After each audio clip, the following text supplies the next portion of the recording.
मीठे बच्चे बाबा कहे, मीठा हमको बनाया। मीठे बच्चे बाबा कहे, मीठा हमको बनाया। उंगली पकड़ के वो चलना सिखाया। हो सबका प्यारा बनाया। मीठा हमको बनाया।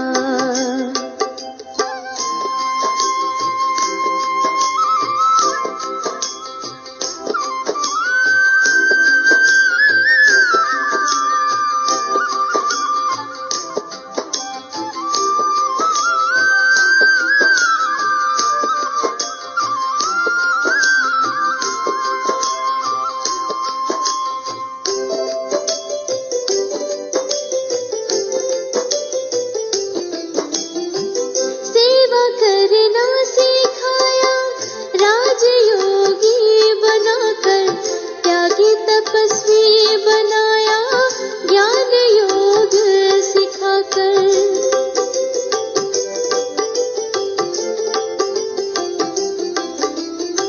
सेवा करना सिखाया, राजयोगी बनाकर त्यागी तपस्वी बनाया। ज्ञान योग सिखाकर स्वर्ग से भी बढ़कर सुख हमको दिया। स्वर्ग से भी बढ़कर सुख हमको दिया। संगम युग में वो जीवन सफल किया। मीठे बच्चे बाबा कहे, मीठा हमको बनाया।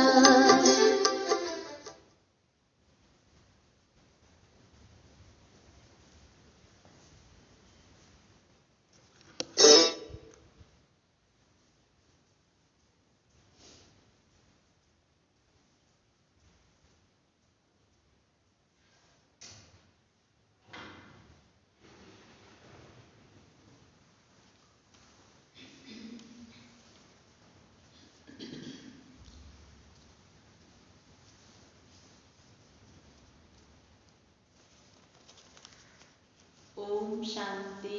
ओम शांति। ओम शांति। ओम शांति। Good morning. Good morning. आज प्यारे बाबा के 6 तारीख के महावाक्य हैं। रिवाइज है 6-1-90। बाबा के अव्यक्त महावाक्य हैं। बाबा ने आज हम बच्चों को, हम होली हंस हैं, तो इसमें हमें होली हंस की परिभाषा बाबा ने 4 बातों के रूप में समझाई है। तो आज की मुरली का सार, होली हंस की परिभाषा। आज ज्ञान सागर बाप होली हंसों का संगठन देख रहे हैं। होली पवित्र और हंस माना जिसकी बुद्धि के अंदर परख शक्ति है, सही और गलत की, अच्छे और बुरे की पहचान है जिसकी बुद्धि में। तो ऐसे होली हंसों की विशेषता और स्वच्छता आज बाबा देख रहे हैं। होली हंस अर्थात स्वच्छता और विशेषता वाली आत्माएं। स्वच्छता अर्थात मन, वचन, कर्म, संबंध सर्व में पवित्रता। पवित्रता की निशानी सदा ही सफेद रंग दिखाते हैं।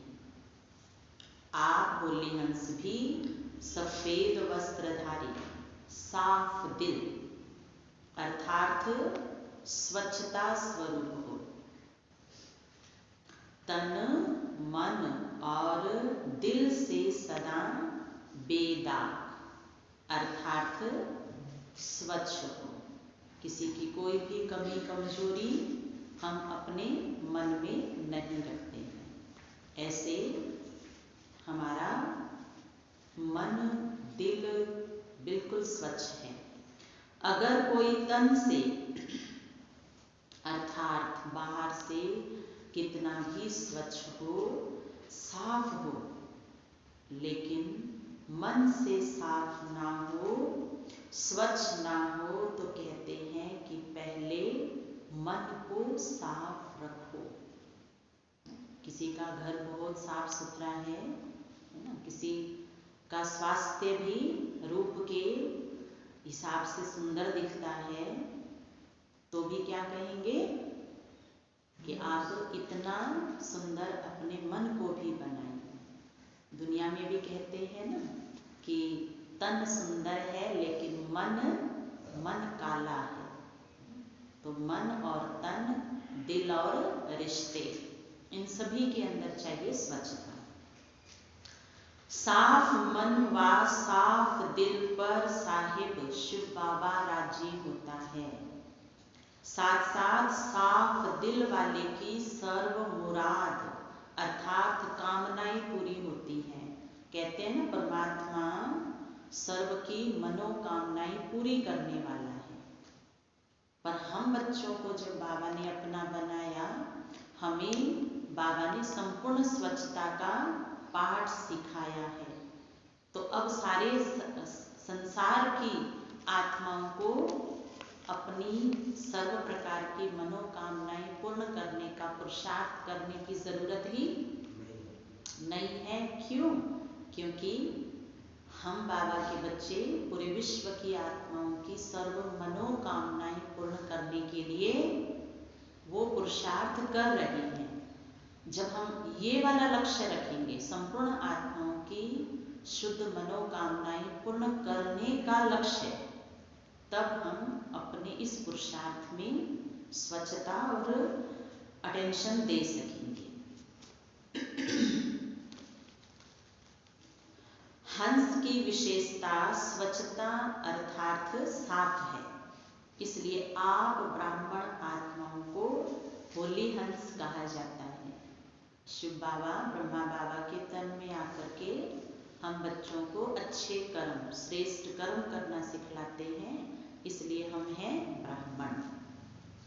कहते हैं ना ब्राह्मण के कर्म शुद्ध होते हैं, पुण्य वाले कर्म होते हैं। तो इस हिसाब से बाबा ने कहा आप ब्राह्मण बच्चे होली हंस हैं। चेक करो कि मुझ होली हंस आत्मा की चारों ही बातों में अर्थात तन, मन, दिल और संबंध में स्वच्छता है। आज चारों बातों को नोट करेंगे, नोट करके फिर उनको चेक करेंगे। चेक करके फिर इसमें जहाँ जहाँ परिवर्तन की जरूरत है वहाँ परिवर्तन लाएंगे। संपूर्ण स्वच्छता व पवित्रता यही इस संगम युग में सबका लक्ष्य है। केवल किसी किसी का नहीं, लेकिन बाबा कहते हर एक मनुष्य आत्मा का ये लक्ष्य है और ये लक्ष्य सभी ने प्राप्त करना ही है। इसलिए ही आप ब्राह्मण सो देवताओं को संपूर्ण पवित्र गाया जाता है। सिर्फ निर्विकारी नहीं कहते, लेकिन संपूर्ण निर्विकारी कहा जाता है। 16 कला संपन्न कहा जाता है। सिर्फ 16 कला नहीं कहते, लेकिन उसमें भी संपन्न, कलाओं में भी ना परसेंटेज नहीं है, लेकिन कलाओं में भी संपन्नता। गायन आपके ही देवता रूप का है, लेकिन बने कब? बाबा कहते आपका जो आदि स्वरूप है देवता रूप, उसका हर मंदिर के अंदर आज तक भी यादगार रूप में गायन है। तो हम जब देवता है तो 16 कला संपन्न है। और अब यही पढ़ाई मनुष्य से देवता बनने की बाबा पढ़ा रहे हैं। तो इस लक्ष्य को याद रखना है। तो कब बनते हैं हम देवता? अब। यही वो श्रेष्ठ समय है जहाँ के लिए गायन है ब्राह्मण सो देवी देवताएं नमः। ब्राह्मण जीवन में व देवता जीवन में टीचर बन के बाबा पूछ रहे हैं कि कब बनना है बच्चों? सतयुग में जाके बनेंगे या अब बनेंगे? अब बनना है। बनने का समय अब संगम युग है, इसलिए चेक करो कि कहाँ तक अर्थात कितने % में स्वच्छता अर्थात पवित्रता धारण की है। अब है तन की स्वच्छता अर्थात सदा इस तन को आत्मा का मंदिर समझ उस स्मृति से स्वच्छ रखना। किसी भी मंदिर की, उसकी भव्यता की, उसकी सुंदरता की पहचान आंखों से देख करके होती है ना, कि ये मंदिर बहुत भव्य है, इसको कितना आलीशान बनाया है। तो निश्चित रूप से मंदिर में मूर्ति भी उतनी ही अच्छी होगी, उतनी ही कीमती होगी, मूल्यवान और सुंदर होगी। तो बाबा आज हमें हमारे तन की स्वच्छता का भी बता रहे हैं कि बच्चे आपका स्वभाव, आपका व्यवहार, आपका आचरण भी सुंदर होना चाहिए, क्योंकि इस तन रूपी मंदिर में मैं आत्मा मूर्ति बैठी हूँ।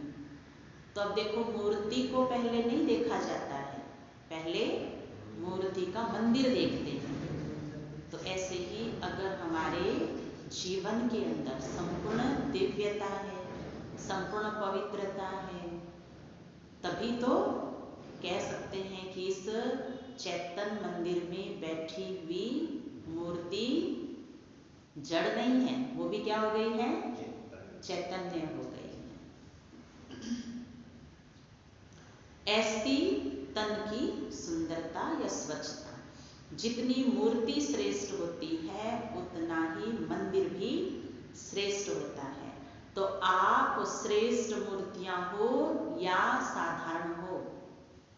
टीचर पूछ रहा है कौन सी मूर्ति है हम? श्रेष्ठ है ना, श्रेष्ठ श्रीमत पर बन करके और 16 कला संपन्न स्वरूप वाली मूर्तियां। ब्राह्मण आत्माएं सारे कल्प में नंबर 1 श्रेष्ठ आत्माएं। ब्राह्मणों के आगे देवताएं भी सोने तुल्य है, देवताएं सोने समान हैं और ब्राह्मण हीरे तुल्य है। तो वहारे मुझ आत्मा का परमात्मा ने ये बनाया भाग्य, जो सीधा ही मुझे कोड़ी से हीरे जैसा बना रहा है। इसलिए भक्ति में ये नहीं कहा कि तूने रात गवाई सो के, दिन गवाया खाए के, सोने जैसा जन्म कोड़ी बदले जाए, ये नहीं बोला है। जब हमारा जीवन सोने जैसा है तो वहाँ वेस्टेज है ही नहीं सतयुग में, पर क्या कहा? हीरे जैसा अनमोलक जन्म कोड़ी बदले जाए। तो ये तो बाबा की कमाल है, जो हम बच्चों को हीरे जैसा बनाते हैं।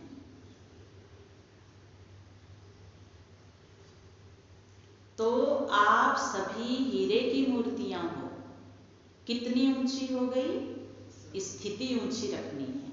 इतना अपना स्वमान जान इस शरीर रूपी मंदिर को स्वच्छ रखो। सादा हो लेकिन स्वच्छ हो। इस विधि से तन की पवित्रता सदा रूहानी खुशबू का अनुभव कराएगी। ऐसी स्वच्छता पवित्रता कहाँ तक धारण हुई?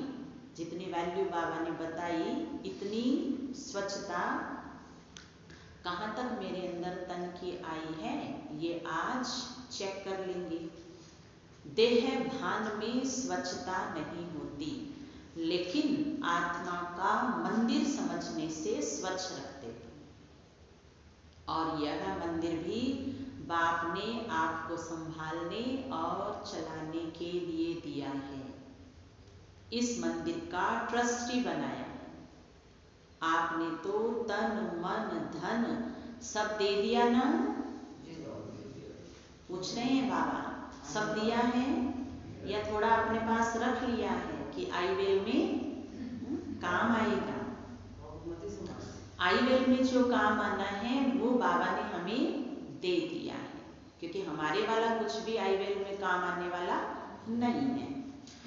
अभी ये सब आपका तो नहीं है, मेरा कहेंगे या तेरा कहेंगे?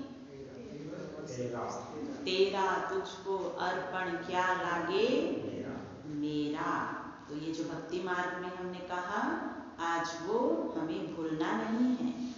बाबा आपकी चीज आपकी है, मेरी नहीं है। तो ट्रस्टीपन स्वतः ही नष्टो मोहा अर्थात स्वच्छता और पवित्रता को अपने में लाता है। तीन चीजें हमारे पास में आ जाती है, जो तीनों चीजें कलयुग में हमारे पास नहीं रही है। नष्टो मोहा, स्वच्छता और पवित्रता। मोह से स्वच्छता नहीं, मोह के कारण बाबा कहते स्वच्छता नहीं कि मुझे शरीर सुंदर लगता है ना, इसलिए मैं इसकी संभाल करता हूँ, मेकअप करता हूँ, नहीं। लेकिन बाप ने सेवा दी है, ऐसे समझ तन को स्वच्छ पवित्र रखते हो ना, वाह जैसे आता है वैसे चलाते रहते हो। स्वच्छता भी रूहानियत की निशानी है। और हमें ये बात भी याद रखनी है कि ये तन अनमोल है। इस तन की आंखों से मैं आत्मा परमात्मा को देखती हूँ, इसी तन के कानों से मैं आत्मा सुनती हूँ, इसी तन के पैरों से चल करके मैं आत्मा इस ईश्वरीय दरबार में आती हूँ। अब चाहे ये कैसा भी है, चाहे कितना भी रोगी है, कितना भी बीमार है ना, कैसे भी रूप रंग वाला है, लेकिन मुझे इसकी बहुत संभाल रखनी है। तो बाबा कहते इस स्वच्छता की रूहानियत फिर देह में दिव्यता के रूप में दिखाई देगी। ऐसे ही मन की स्वच्छता या पवित्रता, इसकी भी परसेंटेज देखो। सारे दिन में किसी भी प्रकार का अशुद्ध संकल्प मन में चला तो इसको संपूर्ण स्वच्छता नहीं कहेंगे। सारा दिन माना सुबह से लेके रात्रि सोने तक बाबा कहते अगर एक भी संकल्प आप होली हंस की बुद्धि में अशुद्ध आ गया तो भी हम रात्रि सोते समय अपने चार्ट के अंदर संपूर्ण शुद्धता मन की नहीं लिख सकते हैं। जब इतना ध्यान देंगे तब जाकर के है ना, कई समय अभ्यास करके हम इस अशुद्धि से अपने मन को निकाल सकते हैं। मन के प्रति बाप दादा का डायरेक्शन है, मन को मेरे में लगाओ। हमारे मन की दवाई है मेरा बाबा। तो मन को इधर उधर लगाने के बजाय बाबा में लगाना, वाह विश्व सेवा में लगाओ। मन मनाभव, इस मंत्र की सदा स्मृति रहे। इसको कहते हैं मन की स्वच्छता व पवित्रता। और किसी तरफ भी मन भटकता है तो भटकना अर्थात अस्वच्छता, एकाग्रता की कमी। और जब मन में एकाग्रता की कमी आ जाती है तो बुद्धि सही फैसला नहीं कर पाती है।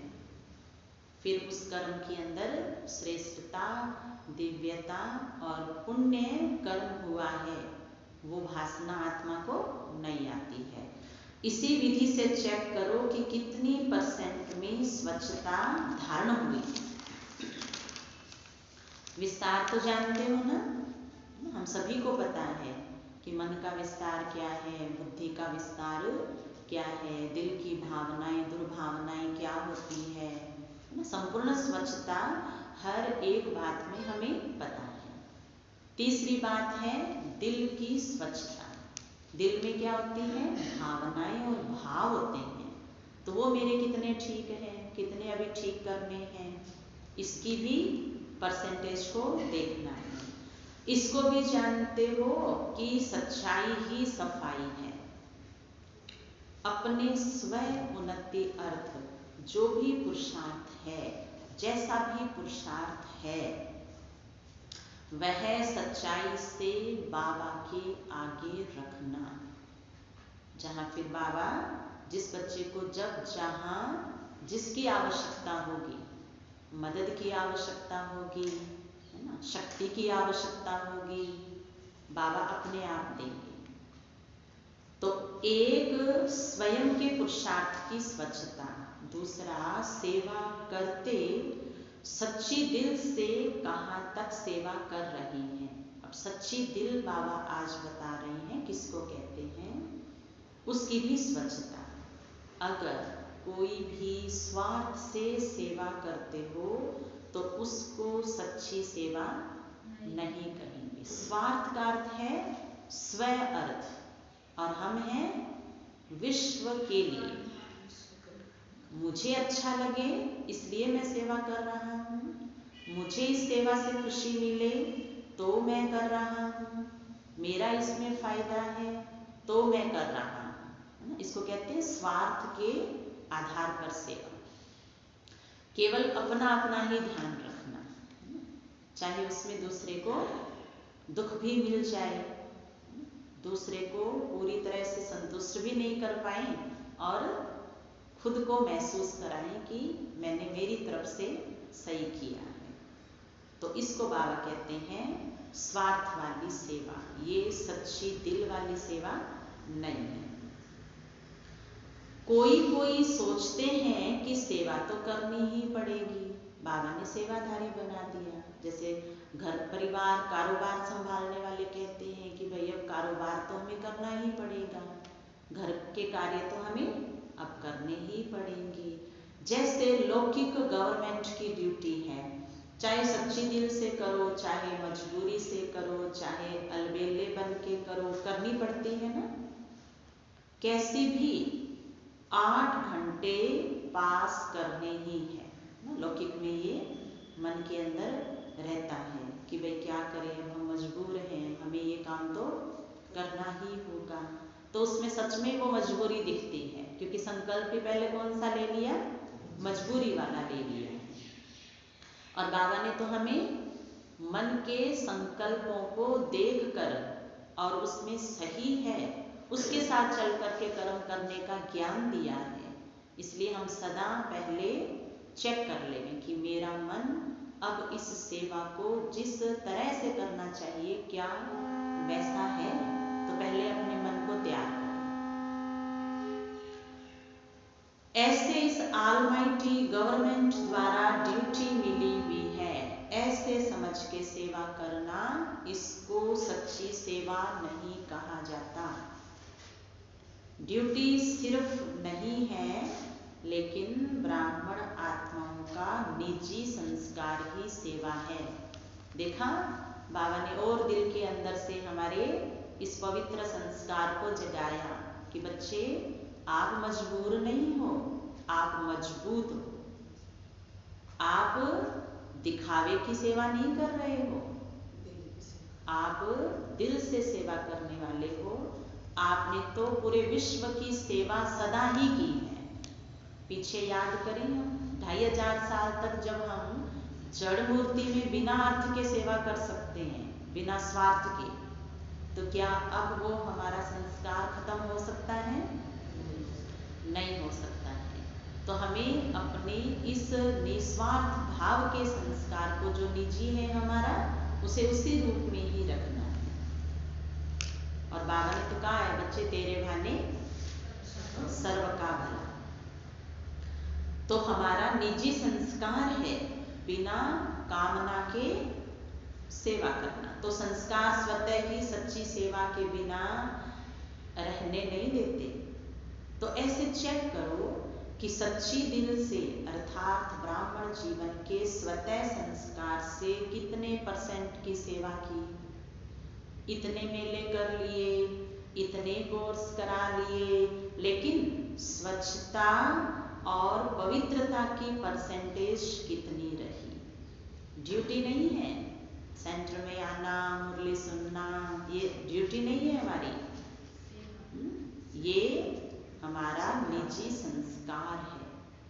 इस संस्कार ने संसार को और संसार की संस्कृति को बदल देना है। पूरे मनुष्य आत्माओं का संसार सुखी बना देना है, उन्हें भी सुखी जीवन बनाकर सतयुग का अधिकारी बना देना है। तो ड्यूटी नहीं है, लेकिन निजी संस्कार है, स्वधर्म है, स्वकर्म है। कई बार हम हमारी कुछ आदतों के लिए कहते भी हैं कि देखो ये तो मेरा संस्कार ही है। कोई अगर मेरे से 500 रुपया मांगता है तो मेरे से 1000 ही दिया जाता है। जो जितना मांगता है उतना मेरे से नहीं दिया जाता है। कोई कहता है कि चलो इतनी मदद कर दो, लेकिन मैं मेरे मन से करता हूँ क्योंकि ये तो मेरा संस्कार है। तो जब हम अपने संस्कार की बात करते हैं, वहाँ कोई काउंटिंग नहीं होती है, वहाँ कोई समय सीमा या फिर गिनती निश्चित नहीं होती है। बस जी हम करते हैं तो हम करते ही हैं। ऐसे हमें अपने मन को स्वतंत्र रखना है। तो वहाँ स्वार्थ भाव भी कभी अगर आया हुआ है, आ गया, तो हम उससे फ्री हो जाएंगे। तो दिल की स्वच्छता सुनी, मैं जो हूँ, जैसा हूँ, ये रहा बाबा आपके सामने। और दूसरा, ये मेरा स्वभाव ही है कि जब मैं कोई भी सेवा करता हूँ या करती हूँ तो उसमें स्वार्थ रख करके नहीं। चौथी बात, संबंध में स्वच्छता। इसका सार रूप में विशेष यह चेक करो कि संतुष्टता रूपी स्वच्छता कितने % में है। सारे दिन में भिन्न भिन्न वैरायटी आत्माओं से संबंध होता है ना। हम जब जहाँ हैं तब वहाँ कई व्यक्ति हमसे मिलते हैं। जहाँ हम रहते हैं वहाँ भी मनुष्य है, हम कहीं जा रहे हैं वहाँ भी संपर्क में हमारे मनुष्य ने आना है। तो वहाँ मेरा स्वभाव कैसा है? स्वभाव तो मेरा संपूर्ण मित्रता भाव वाला ही है, दिव्यता वाला ही है, भ्रातृत्व की भावना वाला ही है। अब वो हमें देखना होगा। 3 प्रकार के संबंध में आते हो। एक, ब्राह्मण परिवार के, अभी हम सभी बैठे हैं ना ब्राह्मण परिवार में, तो यहाँ मेरा संबंध कितना मधुर, कितना दिव्य, कितना शुद्ध भावना वाला, ये देखिए, अभी अभी देख लेवे ना। मुरली सुनते समय हम चेक कर लेवे कि मैं संगठन में बैठा हूँ, ये मेरा अलौकिक परिवार है। यहाँ मेरे मन के, मेरे दिल के और मेरे संबंध में जो संकल्प है, उन संकल्पों में क्या चल रहा है। तो एक है ब्राह्मण परिवार के, दूसरा आए हुए जिज्ञासु आत्माओं के, तीसरा लौकिक परिवार के। एक एक चेक करना है, सारे यहाँ चेक नहीं करना, नहीं तो बुद्धि थक जाएगी। अभी सिर्फ ब्राह्मण परिवार में बैठे हैं तो बस इसी को ही देखना है। फिर जब आप घर पे जाएंगे तो परिवार वालों के साथ अपने भाव स्वभाव संबंध में देखना है। फिर जब कोई रिश्तेदार संबंधी है, बाहर वाला कोई है अनजान, उसके साथ देखना है। तीनों ही संबंध में सारे दिन में स्वयं की संतुष्टता और संबंध में आने वाली दूसरी आत्माओं के संतुष्टता की परसेंटेज कितनी रही। मैंने अपने आप से कितना संतुष्ट खुद को अनुभव किया और सभी के साथ मेरा संतुष्टता वाला व्यवहार था, कितना, कब और कैसे। अच्छा, संतुष्टता की निशानी स्वयं भी मन से हल्के और खुश रहेंगे, ये है संतुष्टता की निशानी। मैं खुद क्या हूँ? मन से एकदम शांत, एकदम हल्का और खुशी से भरपूर।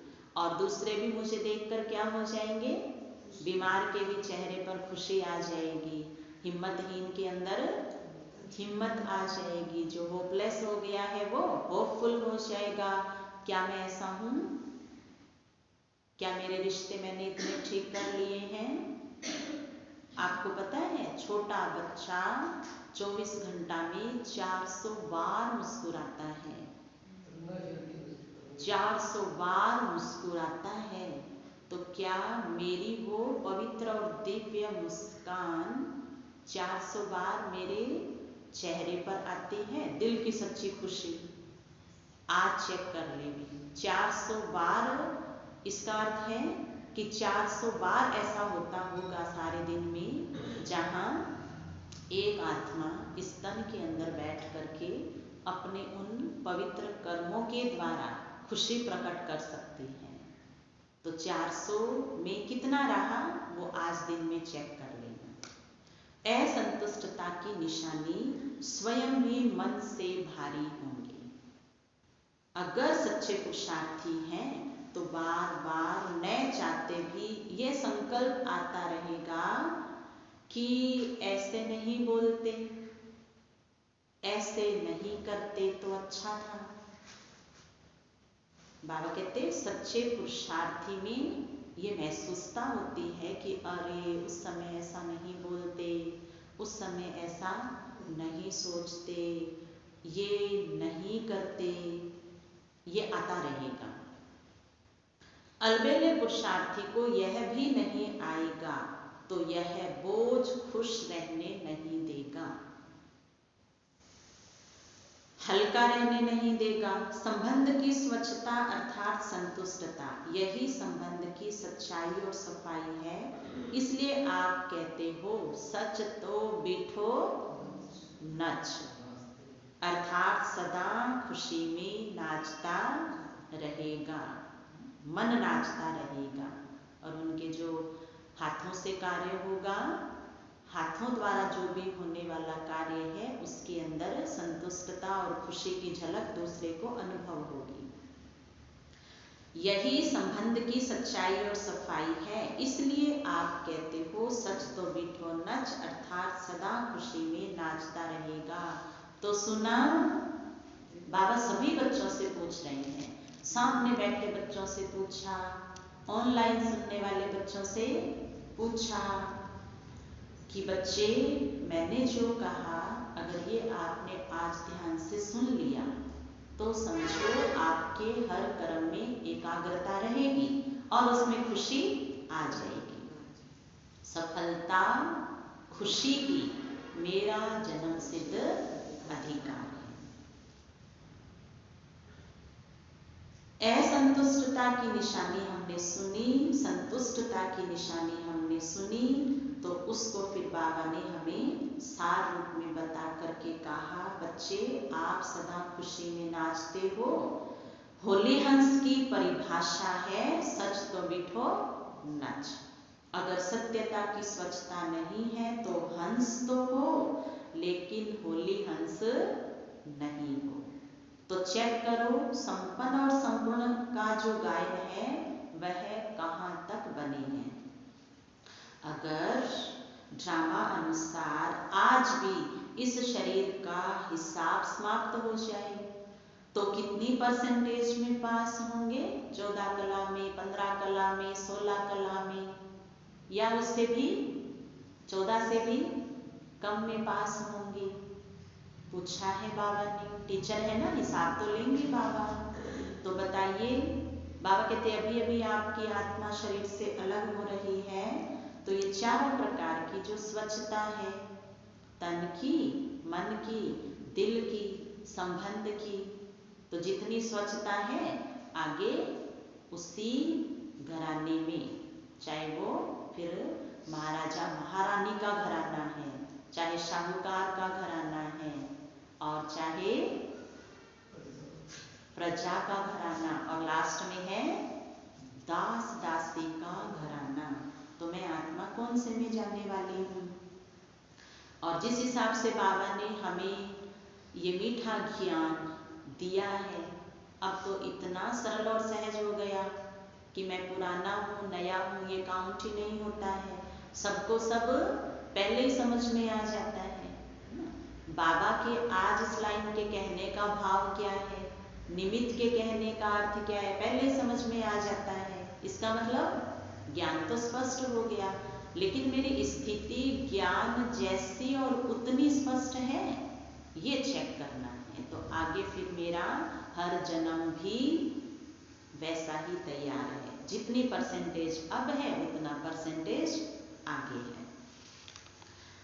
बाबा कह रहे हैं बच्चे, ड्रामा अगर आपको कहे चलो चलें तो क्या तैयार हैं? तैयारी कितनी परसेंट की है? वह ड्रामा को कहेंगे थोड़ा शरीर का हिसाब पूरा कर लेवें तो रुक जाओ, थोड़ा समय ठहरो ड्रामा, अभी तो मैं ये कर लेता हूँ। ये तो सोचकर नहीं बैठे हो कि छोटे छोटे तो जाने वाले हैं ही नहीं। दक्ष कुमार, कुमारी कांता, कुमार कृष्णा, छोटे छोटे बच्चे हैं ना ये बाबा के, तो वो ये ना सोचे कि अभी तो शरीर की उम्र हमारी छोटी ही है, हम तो अब नहीं जाने वाले हैं। नहीं, एवर रेडी का अर्थ क्या है? एवर रेडी का अर्थ है हर बाबा का बच्चा जो जान चुका है कि ये लक्ष्य मेरा है, तो उसने उसी उम्र में तैयारी कर ली। तो समय का इंतजार तो नहीं करते हो कि अभी 10-11 वर्ष तो हैं। ये बाबा की 90 की मुरली है ना, तो समय 1999 की बात चल रही थी कि 1999 के इस फेर में सब पूरा हो जाएगा 2000 के अंदर। तो बाबा कहते कहीं ऐसा तो नहीं सोच रहे हो कि 2000 में सब ही पूरा हो जाएगा, ऐसे सोच के तो समय का इंतजार तो नहीं कर रहे हो कहीं। तो समय का इंतजार तो नहीं करते हो कि अभी 10-11 वर्ष तो है, बहुत करके 2000 का हिसाब सोचते हैं। लेकिन सृष्टि के विनाश की बात अलग है, क्योंकि सृष्टि को अपने कर्म का अकाउंट का हिसाब किताब बाबा को नहीं देना है। प्रकृति से बाबा हिसाब किताब लेने नहीं आया है। हिसाब किताब प्रकृति और आत्मा जो दोनों इकट्ठे हैं, जिसको मनुष्य कहते हैं, वो हमसे लेने आया है। अपने को एवर रेडी रखना अलग बात है, इसलिए यह उससे नहीं मिलाना। भिन्न भिन्न आत्माओं का भिन्न भिन्न पार्ट है, इसलिए ये नहीं सोचो कि मेरा एडवांस पार्टी में तो पार्ट नहीं है, या मेरा तो विनाश के बाद भी पार्ट है। कोई आत्माओं का है एडवांस पार्टी में, लेकिन मैं एवर रेडी रहूं। पर मुझे ये तो नहीं पता है ना, मेरा विनाश के बाद तक भी पार्ट है और एडवांस पार्टी में भी है। अब दोनों में है, ऐसा नहीं हो सकता, और एक में होगा ये भी नहीं कह सकते हैं। हमें इन बातों में न जा करके और अपनी संपूर्ण अवस्था को तैयार करके एवर रेडी रहना है। हम देखते हैं ना, आर्मी में भी ऐसा होता है कि हर सेना हर समय तैयार है। जल सेना, थल सेना, जो भी है, जिसकी जब जरूरत होगी ऑर्डर आएगा कि अब आपको मैदान में आ जाना है। नहीं तो बाबा कहते हैं अगर ये आप सोच के चलते हो ना कि मेरा इसमें पार्ट नहीं होगा, उसमें नहीं होगा या इसमें होगा, तो ये सोच करके अलबेलेपन का अंश प्रकट हो जाएगा। एवर रेडी रहो, फिर चाहे 20 वर्ष जिंदा रहो तो कोई हर्जा नहीं, लेकिन ऐसे आधार पर नहीं रहना। इसको कहते हैं होली हंस। ज्ञान सागर के कंठे पर आए हो ना, तो आज होली हंस की स्वच्छता सुनाई और फिर विशेषता सुनाएंगे। अब बाबा ने टीचर्स बहनों के साथ मुलाकात की है, ध्यान से सुनेंगे ना। टीचर्स को चेक करना आता है ना। टीचर्स को विशेष समर्पित होने का भाग्य मिला हुआ है। चाहे प्रवृत्ति वाले भी मन से समर्पित हैं, गृहस्थी, फिर भी टीचर्स का विशेष भाग्य है। काम ही याद और सेवा का है। चाहे खाना बनाती या कपड़े धुलाई करती, वह भी यज्ञ सेवा है।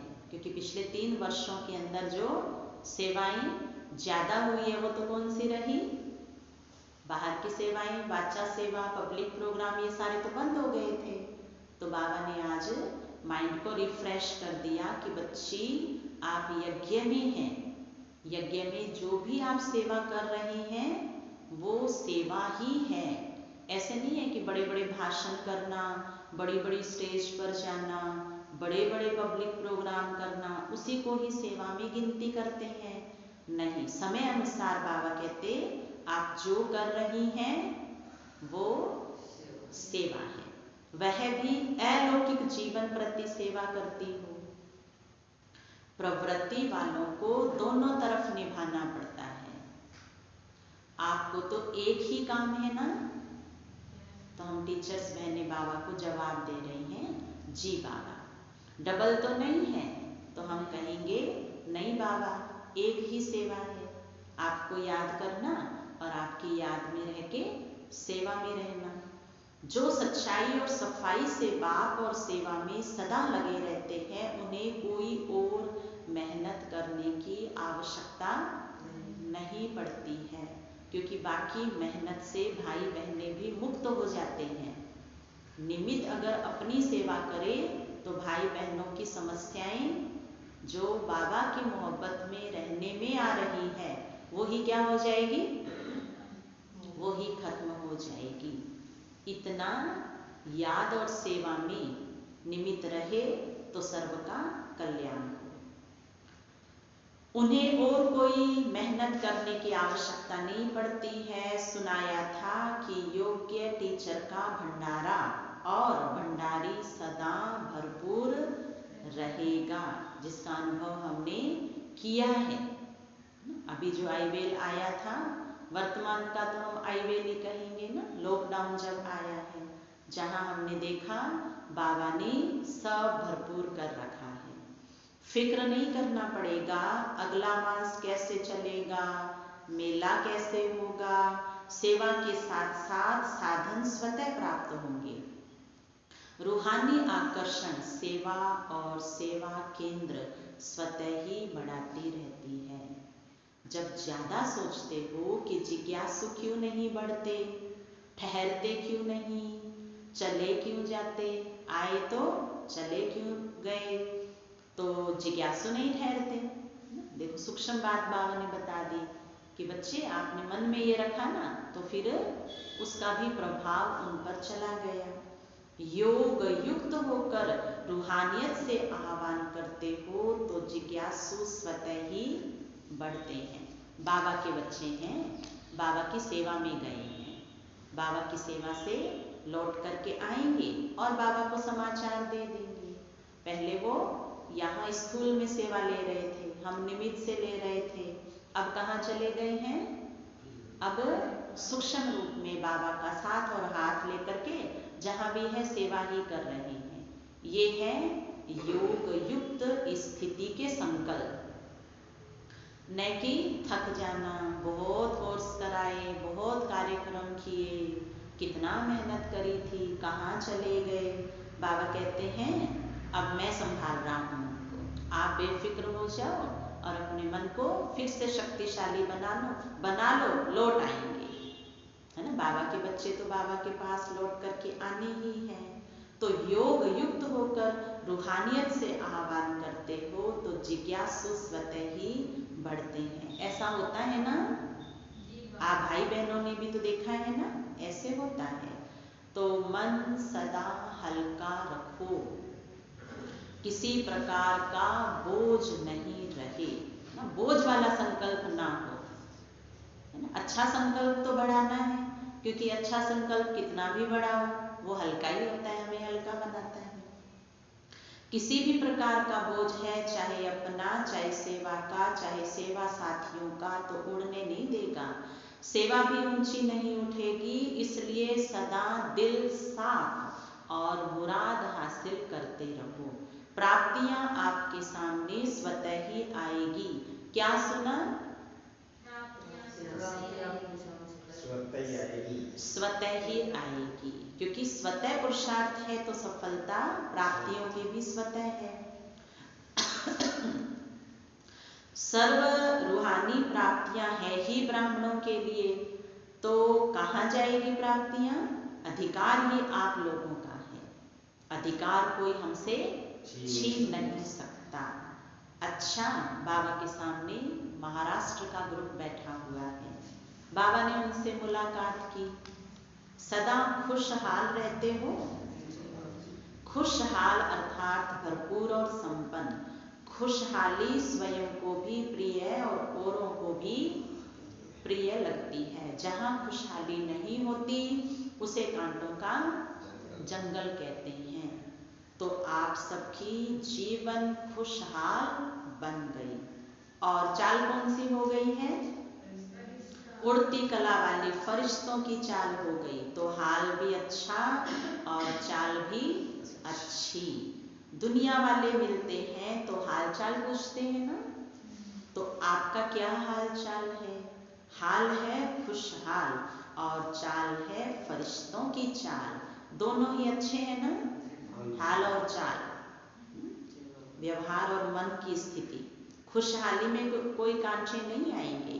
पहले कांटों के जंगल में जीवन थी, अभी बदल गई, अभी फूलों की खुशहाली में आ गए।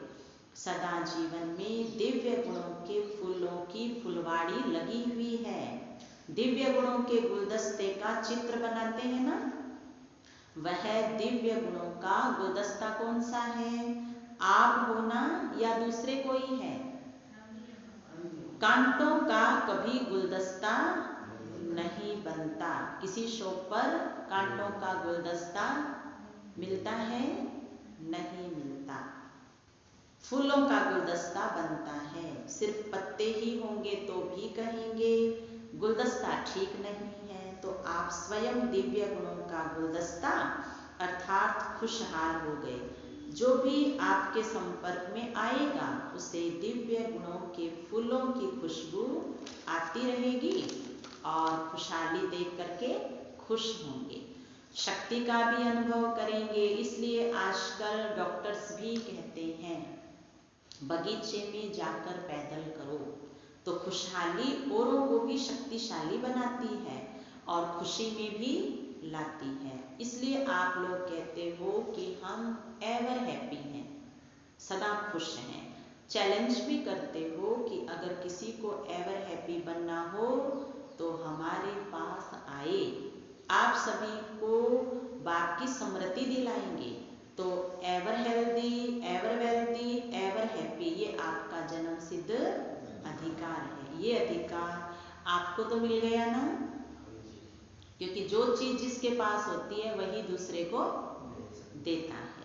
सभी को कहते हो कि जन्म सिद्ध अधिकार है। चाहे शरीर बीमार भी हो तो भी मन तंदुरुस्त है ना। मेरा मन मेरे बाबा की याद से तंदुरुस्त है।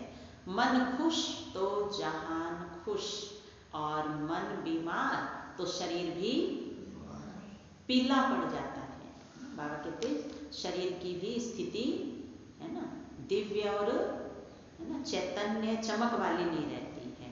मन ठीक होगा तो शरीर का रोग भी महसूस नहीं होगा। तो ऐसा होता है ना, मन ठीक तो सब ठीक, मन ठीक नहीं है तो कुछ भी अच्छा नहीं लगता है।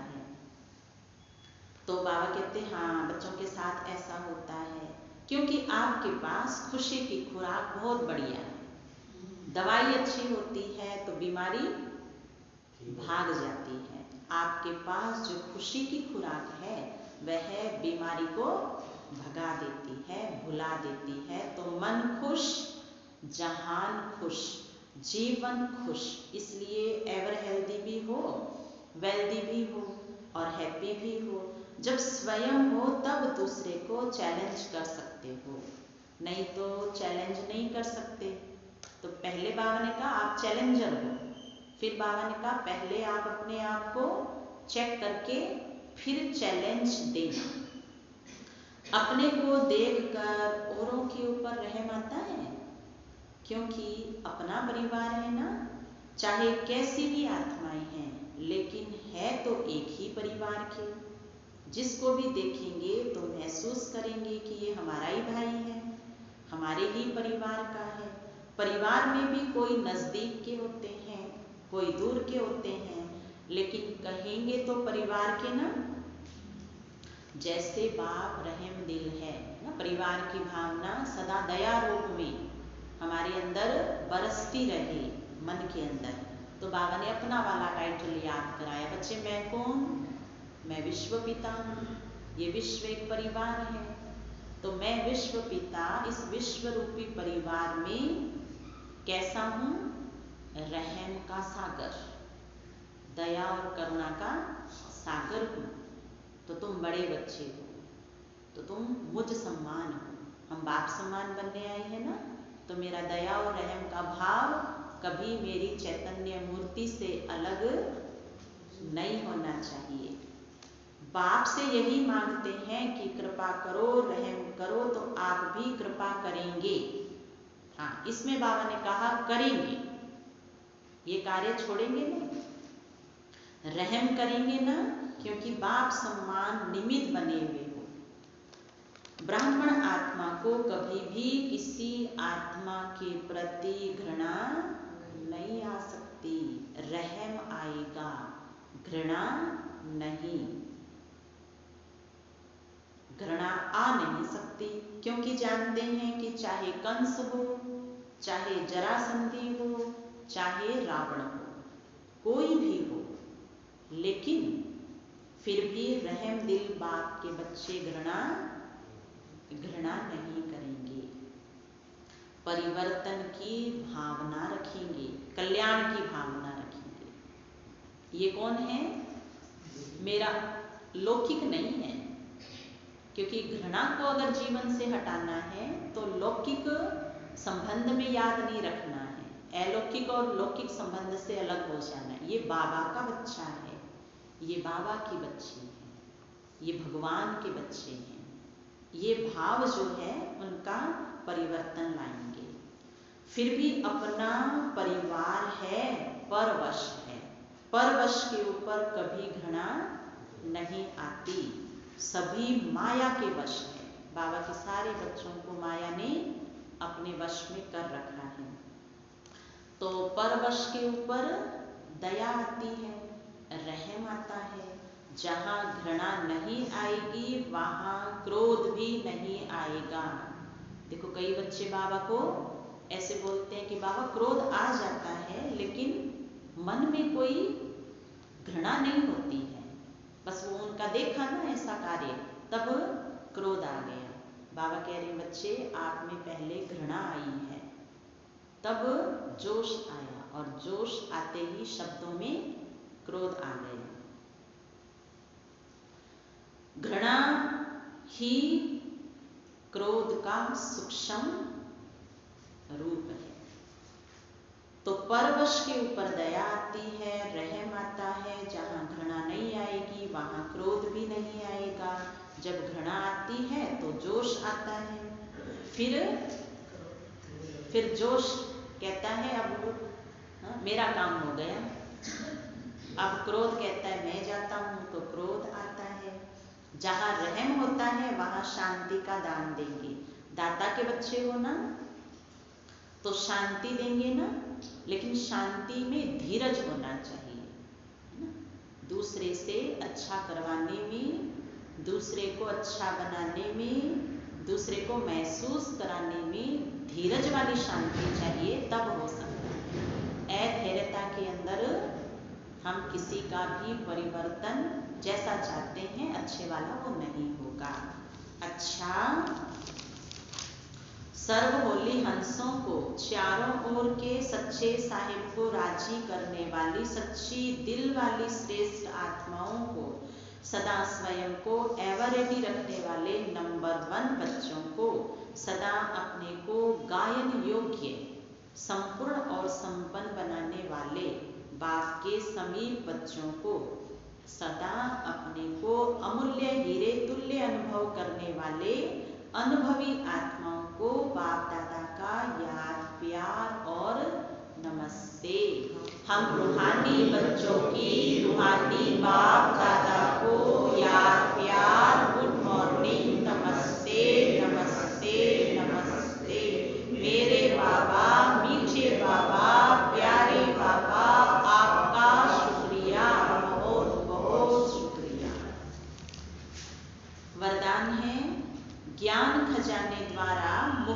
जीवन मुक्ति का अनुभव करने वाले सर्व बंधन मुक्त भव। ज्ञान खजाने द्वारा मुक्ति जीवन मुक्ति का अनुभव करने वाले सर्व बंधन मुक्त भव। जैसे लौकिक दुनिया के अंदर जो धन से संपन्न होते हैं वो हर एक साधन से संपन्न होते हैं। वो हर एक सुख सुविधा के साधन को फौरन अपने घर में ले आते हैं। गाड़ी की जगह गाड़ी है, टू व्हीलर की जगह फोर व्हीलर की जगह वही है। अच्छा घर बना हुआ है, अच्छा ऑफिस बना है, अच्छा बिजनेस बना हुआ है। किस खजाने से बनाया है? स्थूल धन के खजाने से। स्थूल धन भी जो बाहरी जरूरत है उसकी संपन्नता ले आता है। अब बाबा बात कर रहे हैं ज्ञान के खजाने की। ज्ञान का खजाना ऐसा खजाना है जो हमें हर प्रकार की परतंत्रता से, हर प्रकार के बंधन से मुक्त कर देता है। जीवन में अगर साधनों की, धन की कमी है उससे भी वो मुक्त कर देता है, संतुष्टता आ जाती है। और भटकता हुआ मन, प्यासा मन, अतृप्त मन, खाली बुद्धि भी ज्ञान के खजाने से मुक्ति का अनुभव करती है। तो हमें ज्ञान धन के खजाने को बढ़ाना है, मनन करना है, कार्य में लगाना है। विस्तार है। ज्ञान रत्नों का खजाना सबसे श्रेष्ठ खजाना है। इस खजाने द्वारा इस समय ही मुक्ति, जीवन मुक्ति की अनुभूति कर सकते हो। ज्ञानी तुम आत्मा वह है जो दुख और अशांति के सब कारण समाप्त कर अनेक बंधनों की रस्सियों को काट कर मुक्ति और जीवन मुक्ति का अनुभव करे। हमारे पास है ज्ञान का खजाना, संपूर्ण सत्य ज्ञान का खजाना। बाबा कह रहे इसके बलबूते पर आप अपने बंधन और सबके बंधन काट सकते हो। हर एक व्यक्ति किस बंधन में है? सर्व प्रकार की समस्या के बंधन में है। तो हम हर प्रकार की समस्या स्वयं की और दूसरे की ज्ञान का प्रयोग करके मिटा सकते हैं। उसको कहते हैं मुक्ति, जीवन मुक्ति। अनेक व्यर्थ संकल्पों से, विकल्पों से और विकर्मों से सदा मुक्त रहना, यही मुक्त और जीवन मुक्त अवस्था है। ये सूक्ष्म पुरुषार्थ ज्ञान धन का प्रयोग करके हमें अनुभव कराता है प्राप्ति का, कि जहाँ हमारे जीवन में व्यर्थ संकल्प, विकल्प, कई बार हम कहते हैं ऐसी समस्या आ गई है, अब हमने कई विकल्प ऑप्शन से यूज कर लिए लेकिन इसका समाधान नहीं है। बाबा कहते बच्चे मैं सूर्य हूँ, सूर्य के आगे कोई भी समस्या रूपी अंधकार, चाहे वो कितनी भी भारी समस्या हो, ठहर नहीं सकता। हमें उस डीप में जाना होगा तो वहाँ से हर प्रकार की समस्या का हल निकल आएगा। तो हमें याद रखना है विकर्मों से मुक्ति, विकल्प से मुक्ति और व्यर्थ संकल्पों से मुक्ति का आधार है मेरा बाबा मेरे साथ है। जब बुद्धि काम ना करे तो इतना संकल्प मन में पक्का आ जाए मेरा बाबा मेरे साथ है, तो फिर बुद्धि अपने आप कहेगी तो मेरे बाबा की, जो आप अपना बाबा बोल रहे हो ना, वही मेरा है। तो मेरे बाबा की ज्ञान की ये वाली शक्ति मेरे साथ है, तो समस्या हल हो जाएगी। स्लोगन है विश्व परिवर्तक वह है जो अपनी शक्तिशाली वृत्तियों से वायुमंडल को परिवर्तन कर दे। तो कल बाबा ने माताओं को याद किया, वंदे मातरम, और आज बाबा आप सभी को याद कर रहे हैं। आप सभी में, चाहे घर में रहने वाले कुमार हैं, कुमारियां हैं, आप बाबा के अधर कुमार हैं, अधर कुमारी हैं या युगल हैं, सभी को बाबा ने कहा आप इस दुनिया को बदल रहे हैं, आपकी शक्तिशाली वृत्ति वायुमंडल का परिवर्तन कर रही है, इसलिए अपनी शक्तिशाली वृत्ति को कमजोर नहीं होने देना। हम स्वर्ग धरा पर लाएंगे, क्योंकि जो बाबा के बच्चे बने हुए हैं उनके आचरण, उनके उच्चारण से वायुमंडल बदल रहा है। इसलिए आप सदा अपने विश्व परिवर्तन को धरती पर प्रत्यक्ष दिखाने वाले संकल्प को कमजोर नहीं करना। मैंने मेरी वृत्ति के द्वारा वायुमंडल को बदल ही देना है, क्योंकि गृहस्थ जीवन में, लौकिक जीवन में रहने वाले सदा ही यही कहते हैं बाबा आसपास का वायुमंडल ठीक नहीं है। पर बाबा ने कहा नहीं बच्चे, आपकी वृत्ति ठीक है ना, उसमें संशय नहीं आने दो। आपको पूरे विश्व का वायुमंडल परिवर्तन करके ही दिखाना है। तो बोलो जी बाबा, मैं जहाँ हूँ, जिस जगह रहता हूँ, वहाँ स्वर्ग लाना ही है, ये मेरा दृढ़ संकल्प है। अच्छा, ओम शांति, ओम शांति।